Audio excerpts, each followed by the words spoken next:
भगवान विष्णु या शिव के जैसे भगवान ब्रह्मा के अवतारों की कई कहानियां नहीं हैं। हालांकि सिखों की पवित्र पुस्तक दशम ग्रंथ में ब्रह्मा के 7 अवतारों का उल्लेख है। उनकी पहचान वेदों के भगवान प्रजापति से की जाती है। कुछ शास्त्रों में उन्हें 3 गुणों अर्थात सत्व रजस में रजस गुण कहा जाता है। पौराणिक हिंदू धर्म में उन्हें त्रिदेवों में से एक माना जाता है। कहा जाता है कि अवतार धर्म की स्थापना के लिए होते हैं। आमतौर पर ब्रह्मा के सभी अवतार दुनिया के साथ ज्ञान साझा करने के लिए पृथ्वी पर प्रकट होते हैं। सप्तऋषियों और ऋषियों को भी ब्रह्मा का अंश माना जाता है।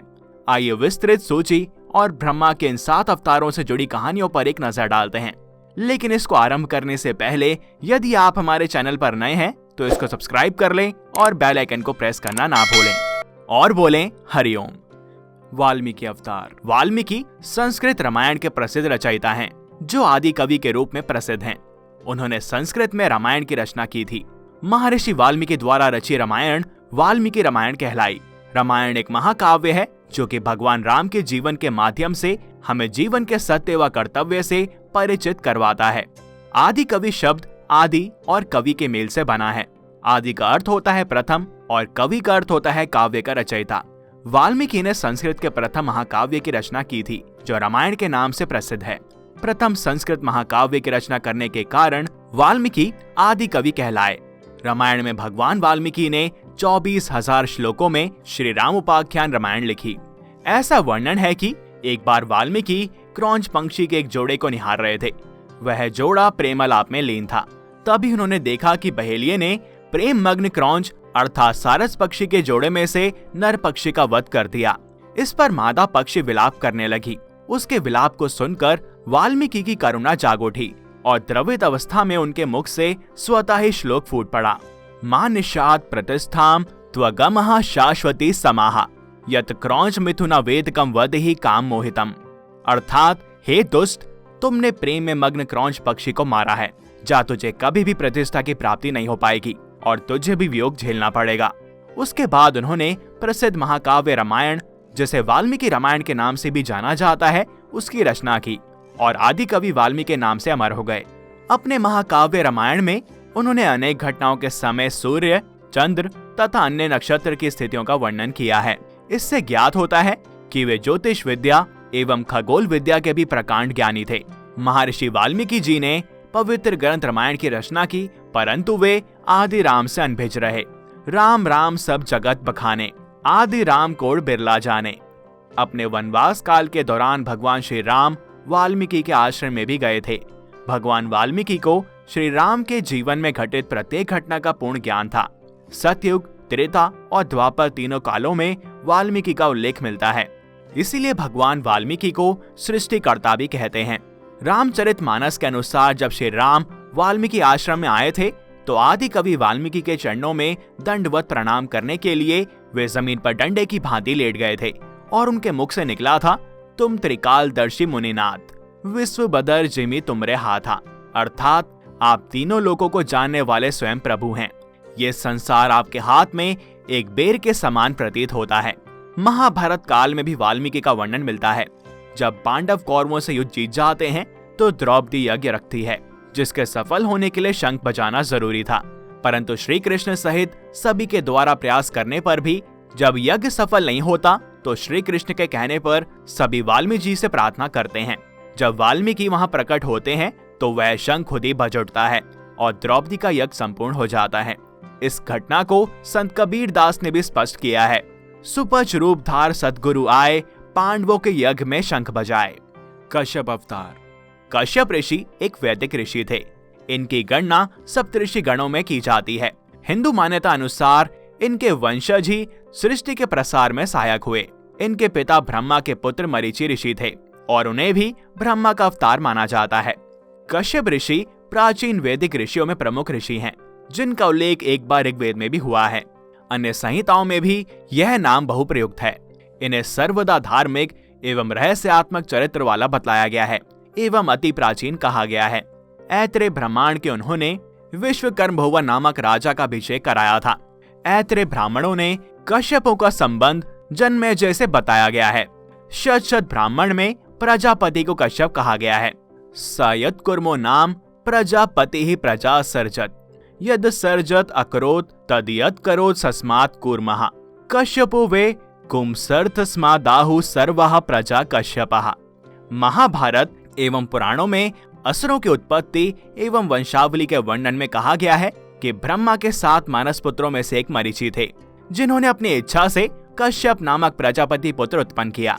भागवत पुराण और मार्कंडेय पुराण के अनुसार ऋषि कश्यप की 12 पत्नियां थी, जिनके नाम हैं अदिति, दनु, विंता, अरष्ठा, कद्रु, सुरशा, खशा, सुरभि, ताम्रा, क्रोधवशा, ईरा और मुनि। इनसे ही सब सृष्टि हुई। कश्यप एक गोत्र का भी नाम है। ये बहुत व्यापक गोत्र है। एक परंपरा के अनुसार सभी जीवधारियों की उत्पत्ति कश्यप से ही हुई है। एक बार समस्त पृथ्वी पर विजय प्राप्त कर भगवान परशुराम ने उसे कश्यप मुनि को दान कर दी, जिस पर कश्यप मुनि ने कहा, अब तुम मेरे देश में मत रहो। अतः गुरु की आज्ञा का पालन करते हुए भगवान परशुराम ने रात को पृथ्वी पर ना रहने का संकल्प किया। वे प्रति रात्रि में मन के समान तीव्र गति शक्ति में महेंद्र पर्वत पर जाने लगे। सतयुग में दक्ष प्रजापति की 2 कन्याएं थी, कद्रु तथा विंता। उन दोनों का विवाह महर्षि कश्यप के साथ हुआ। एक बार प्रसन्न होकर ऋषि कश्यप ने उन दोनों को मनचाहा वर मांगने को कहा। कद्रु ने समान पराक्रमी एक सहस्त्र नाग पुत्र मांगे तथा विंता ने उसके पुत्रों से भी अधिक तेजस्वी 2 पुत्र मांगे। कालांतर में दोनों को क्रमशः 1 सहस्त्र तथा 2 अंडे प्राप्त हुए। 500 वर्षों बाद कद्रु के अंडों से नाग प्रकट हुए। विंता ने ईर्ष्यावश अपना एक अंडा स्वयं ही तोड़ डाला, जिसमें से एक अविकसित बालक निकला, जिसका नाम ऊर्ध्व भाग बन चुका था। अधोभाग का विकास नहीं हुआ था। उसने क्रोध में आकर मां को 500 वर्षों तक कद्रु की दासी रहने का श्राप दे दिया तथा कहा कि यदि दूसरा अंडा समय से पूर्व नहीं फोड़ा तो वह पूर्ण विकसित बालक मां को दासित्व से मुक्त करेगा। पहला बालक अरुण बनकर आकाश में सूर्य का सारथी बन गया तथा दूसरा बालक गरुण बनकर आकाश में उड़ गया।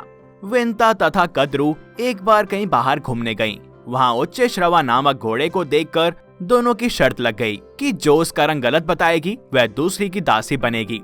अगले दिन घोड़े का रंग देखने की बात रही। विंता ने उसका रंग सफेद बताया तथा कद्रु ने उसका रंग सफेद पर पूंछ का रंग काला बताया था। कद्रु के मन में कपट था। उसने घर जाते ही अपने पुत्रों को उसकी पूंछ पर लिपटकर काले बालों का रूप धारण करने का आदेश दिया, जिससे कि वे विजयी हो जाए। जिन सर्पों ने उसका आदेश नहीं माना, उन्हें उसने श्राप दिया कि वे जन्मेजय के यज्ञ में भस्म हो जाएं। इस श्राप का अनुमोदन करते हुए ब्रह्मा ने कश्यप को बुलाया और कहा, तुमसे उत्पन्न सर्पों की संख्या बहुत बढ़ गई है। तुम्हारी पत्नी ने उन्हें श्राप देकर अच्छाई किया, अतः तुम उससे रुष्ट मत होना। ऐसा कहकर भगवान ब्रह्मा ने कश्यप को सर्पों का विष उतारने की विद्या प्रदान की। जब विंता और कद्रु उच्च श्रवा को देखने अगले दिन गईं, तब उसकी पूंछ काले नागों से ढकी होने के कारण काली जान पड़ रही थी, जिस पर विंता अत्यंत दुखी हुई तथा उसने कद्रु की दासी का स्थान ग्रहण किया। गरुण ने सर्पों से पूछा कि कौन सा ऐसा कार्य है जिसको करने से उसकी माता को दासित्व से छुटकारा मिल जाएगा, जिस पर उसके नाग भाइयों ने अमृत लाकर देने के लिए कहा और गरुण ने अमृत की खोज में प्रस्थान किया। उसको समस्त देवताओं से युद्ध करना पड़ा। सबसे अधिक शक्तिशाली होने के कारण गरुण ने सभी को परास्त कर दिया। तदनंतर वे अमृत के पास पहुंच गए। अत्यंत सूक्ष्म रूप धारण करके वे अमृत घाट के पास निरंतर चलने वाले चक्र को भी पार कर गए। वहां 2 सर्प पहरा दे रहे थे। उन दोनों को मारकर वे अमृत घट उठाकर ले उड़े।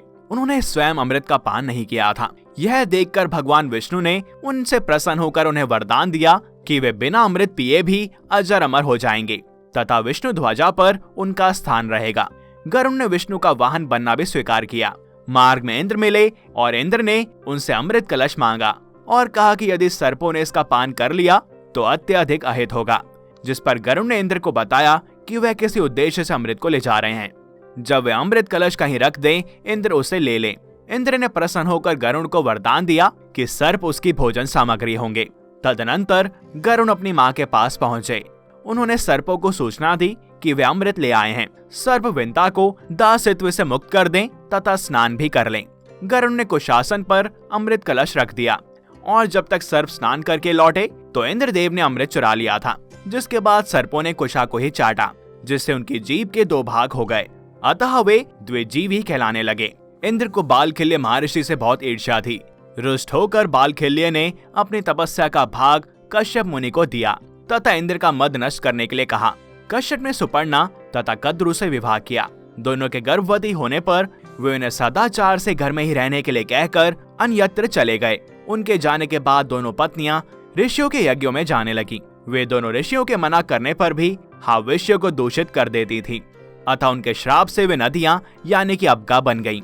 लौटने पर कश्यप को ज्ञात हुआ और ऋषियों के कहने से उन्होंने शिव आराधना की। शिव के प्रसन्न होने पर उन्हें आशीर्वाद मिला कि दोनों नदियां गंगा से मिलकर पुनः नारी रूप धारण करेंगी। ऐसा ही होने पर कश्यप ने दोनों का सीमांतोन्नयन संस्कार किया। यज्ञ के समय कद्रु ने एक आंख के संकेत के द्वारा ऋषियों का उपहास किया, अतः उनके श्राप से वह काणी हो गई। कश्यप ने पुनः ऋषियों को किसी प्रकार प्रसन्न किया। उनके कथा अनुसार गंगा स्नान से उसने पुनः पूर्व रूप धारण कर लिया। वेद व्यास अवतार। महर्षि कृष्ण द्वैपायन वेद व्यास महाभारत ग्रंथ के रचयिता थे। वेद व्यास जी महर्षि पराशर और सत्यवती के पुत्र थे। महाभारत ग्रंथ का लेखन भगवान गणेश ने महर्षि वेद व्यास से सुनकर किया था। ऋषि वेद व्यास महाभारत के रचयिता ही नहीं बल्कि उन घटनाओं के साक्षी भी रहे हैं जो क्रमानुसार घटित हुई हैं। अपने आश्रम से हस्तिनापुर की समस्त गतिविधियों की सूचना उन तक तो पहुंचती थी। वो उन घटनाओं पर अपना परामर्श भी देते थे। जब जब अंतर्द्वंद तथा संकट की स्थिति आती थी, माता सत्यवती उनसे विचार विमर्श करने के लिए कभी आश्रम पहुंचती तो कभी हस्तिनापुर के राजभवन में आमंत्रित करती। प्रत्येक द्वापर युग में भगवान विष्णु व्यास के रूप में अवतरित होकर वेदों का विभाग प्रस्तुत करते हैं। पहले द्वापर युग में स्वयं ब्रह्मा वेद व्यास हुए, दूसरे में प्रजापति, तीसरे द्वापर युग में शुक्राचार्य, चौथे में बृहस्पति वेद व्यास हुए। इसी प्रकार सूर्य, मृत्यु, इंद्र, धनंजय, कृष्ण, द्वापयन, अश्वत्थामा आदि 28 वेद व्यास हुए। इस प्रकार 28 बार वेदों का विभाजन किया गया। ऐसा माना जाता है कि वेद व्यास नाम एक वास्तविक नाम के बजाय एक शीर्षक है, क्योंकि कृष्ण द्वैपायन ने 4 वेदों को संकलित किया था। प्राचीन ग्रंथों के अनुसार महर्षि वेद व्यास स्वयं ईश्वर के स्वरूप थे और इसकी पुष्टि इस श्लोक से भी होती है। नमोस्तुते व्यास विशाल बुद्धे फुलार विंदयात पत्र नेत्रः येन त्वया भारत तैल पूर्णः प्रज्वलितो ज्ञान में प्रदीपः। अर्थात जिन्होंने महाभारत रूपी ज्ञान के द्वीप को प्रज्वलित किया, ऐसे विशाल बुद्धि वाले महर्षि वेद व्यास को मेरा नमस्कार है। व्यासाय विष्णु रूपाय व्यास रूपाय विष्णवे नमो वे ब्रह्म निधिये वसिष्ठाय नमो नमः। अर्थात व्यास विष्णु के रूप हैं तथा विष्णु ही व्यास हैं। ऐसे वशिष्ठ मुनि के वंशज का मैं नमन करता हूँ। वशिष्ठ के पुत्र थे शक्ति, शक्ति के पुत्र पराशर और पराशर के पुत्र व्यास। पौराणिक कथाओं के अनुसार प्राचीन काल में सुधन्वा नाम के एक राजा थे। वे एक दिन आखेट के लिए गए थे। उनके जाने के बाद ही उनकी पत्नी रजस्वला हो गईं। उसने समाचार को अपने शिकारी पक्षी के माध्यम से राजा के पास भिजवाया। समाचार पाकर महाराज सुधन्वा ने एक दोने में अपना वीर्य निकालकर पक्षी को दे दिया। पक्षी उस दोने को राजा की पत्नी के पास पहुंचाने आकाश में उड़ चला, परंतु मार्ग में उस शिकारी पक्षी को एक दूसरा शिकारी पक्षी मिल गया। दोनों पक्षियों में युद्ध होने लगा। युद्ध के दौरान वह दोना पक्षी के पंजे से छूटकर यमुना में गिर गया। यमुना में ब्रह्मा के श्राप से मछली बनी एक अप्सरा रहती थी। मछली रूपी अप्सरा दोने में बहते हुए वीर को निगल गई तथा उसके प्रभाव से वह गर्भवती भी हो गई। गर्भ पूर्ण होने पर एक निषाद ने उस मछली को अपने जाल में फंसा लिया और निषाद ने जब उस मछली को चीरा तो उसके पेट से एक बालक तथा एक बालिका निकली। जिसके बाद निषाद उन शिशुओं को लेकर महाराज सुधन्वा के पास गया। महाराज सुधन्वा के पुत्र ना होने के कारण उन्होंने बालक को अपने पास रख लिया, जिसका नाम मत्स्य राज हुआ। बालिका निषाद के पास ही रह गई और उसका नाम मत्स्य गंधा रखा गया, क्योंकि उसके अंगों से मछली की गंध निकलती थी। उस कन्या को सत्यवती के नाम से भी जाना जाता है। बड़ी होने पर वह नाव खेने का कार्य करने लगी। एक बार पराशर मुनि को उसकी नाव पर बैठकर यमुना पार करनी पड़ी। पराशर मुनि सत्यवती रूप सौंदर्य पर आसक्त हो गए और बोले, देवी, मैं तुम्हारे साथ सहवास करना चाहता हूँ। सत्यवती ने कहा, मुनिवर, आप ब्रह्म ज्ञानी हैं और मैं निषाद कन्या, हमारा सहवास संभव नहीं है। तब पराशर मुनि बोले, बालिके, तुम चिंता मत करो, प्रसूति होने पर भी तुम कुमारी ही रहोगी। इतना कहकर उन्होंने अपने योग बल से चारों ओर घने कोहरे का जाल रच दिया और सत्यवती के साथ भोग किया। तत्पश्चात उसे आशीर्वाद देते हुए कहा, तुम्हारे शरीर से जो मछली की गंध निकलती है वह सुगंध में परिवर्तित हो जाएगी। समय आने पर सत्यवती के गर्भ से वेद वेदांगों में पारंगत एक पुत्र हुआ। जन्म लेते ही वह बालक बड़ा हो गया और अपनी माता से बोला, माता, तू जब कभी भी विपत्ति में मुझे स्मरण करेगी, मैं उपस्थित हो जाऊंगा। इतना कहकर वे तपस्या करने के लिए द्वैपायन द्वीप चले गए। द्वैपायन द्वीप में तपस्या करने तथा उनके शरीर का रंग काला होने के कारण उन्हें कृष्ण द्वैपायन कहा जाने लगा। आगे चलकर वेद का विभाजन करने के कारण वे वेद व्यास के नाम से विख्यात हुए। हिंदू धर्म शास्त्रों के अनुसार महर्षि व्यास त्रिकालदर्शी थे तथा उन्होंने दिव्य दृष्टि से देखकर जान लिया था कि कलयुग में धर्म क्षीण हो जाएगा। धर्म के क्षीण होने के कारण मनुष्य नास्तिक, कर्तव्यहीन और अल्पायु हो जाएगा। एक विशाल वेद का सांगोपांग अध्ययन उनके सामर्थ्य से बाहर हो जाएगा। इसलिए महर्षि व्यास ने वेद का 4 भागों में विभाजन कर दिया, जिससे कि कम बुद्धि एवं कम स्मरण शक्ति रखने वाले भी वेदों का अध्ययन कर सकें। विखानास अवतार। भगवान विष्णु ने स्वयं ब्रह्मा के इस अवतार को नैमिषारण्य नामक पवित्र स्थान में पूजा का रहस्य सिखाया था। यह सब उन 32 प्रश्नों के माध्यम से हुआ जो विष्णु के सामने रखे गए थे। ऋषि विखानास महर्षि की रचना श्रीमन नारायण के मन से हुई थी। श्रीमन नारायण ने विशेष खननम के माध्यम से एक नए ऋषि का निर्माण किया और उनका नाम विखाना रखा। उन्हें वेद, वेदांतम और गायत्री मंत्रों में दीक्षा के माध्यम से उनके विभाग और अर्च अवतार में उनके लिए आराधना करने का अधिकार दिया। भगवान विष्णु ने स्वयं विखानास महर्षि को 1000 करोड़ श्लोकों से युक्त एक ग्रंथ दिया और इसका नाम विखानस भागवत शास्त्र है। वह शास्त्र ग्रंथों को आज्ञा देता है और रक्षा करता है। कालिदास अवतार। कालिदास 3री-4वीं शताब्दी में गुप्ता साम्राज्य के संस्कृत भाषा के महान कवि और नाटककार थे। उन्होंने भारत के पौराणिक कथाओं और दर्शन को आधार बनाकर रचनाएं की और उनकी रचनाओं में भारतीय जीवन और दर्शन के विविध रूप और मूल तत्व निरूपित हैं। कालिदास अपनी इन्हीं विशेषताओं के कारण राष्ट्र की समग्र राष्ट्रीय चेतना को स्वर देने वाले कवि माने जाते हैं और कुछ विद्वान उन्हें राष्ट्रीय कवि का स्थान तक देते हैं। अभिज्ञान शकुंतलम कालिदास की सबसे प्रसिद्ध रचना है। यह नाटक कुछ उन भारतीय साहित्य कृतियों में से है जिनका सबसे पहले यूरोपीय भाषाओं में अनुवाद हुआ था। यह पूरे विश्व साहित्य में अग्रगण्य रचना मानी जाती है। मेघदूतम कालिदास की सर्वश्रेष्ठ रचना है, जिसमें कवि की कल्पना शक्ति, अभिव्यंजनावाद, भावभिव्यंजन शक्ति अपने सर्वोत्कृष्ट स्तर पर है और प्रकृति के मानवीकरण का अद्भुत रखंड काव्य से खंड काव्य में दिखता है। कालिदास वैदर्भी रीति के कवि हैं और तदनुरूप वे अपनी अलंकार युक्त किंतु सरल और मधुर भाषा के लिए विशेष रूप से जाने जाते हैं। उनके प्राकृतिक वर्णन अद्वितीय है और विशेष रूप से अपनी उपमाओं के लिए वे जाने जाते हैं। साहित्य में औदार्य गुण के प्रति कालिदास का विशेष प्रेम है और उन्होंने अपने श्रृंगार रस प्रदान साहित्य में भी आदर्शवादी परंपरा और नैतिक मूल्यों का समुचित ध्यान रखा है। कालिदास के परवर्ती कवि बाण भट्ट ने उनकी सूक्तियों की विशेष रूप से प्रशंसा की है।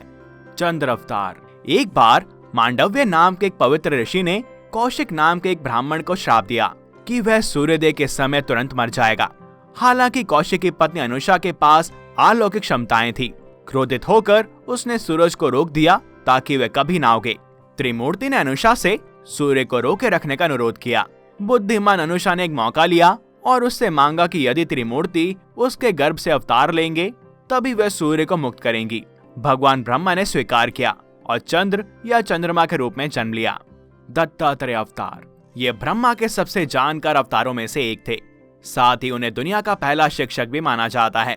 दत्तात्रेय ने विष्णु के अवतार परशुराम को भी सिखाया था। विष्णु के अवतारों में उन्हें आदि गुरु के नाम से भी जाना जाता है। उनके ज्ञान का प्रमुख स्रोत प्रकृति ही थी।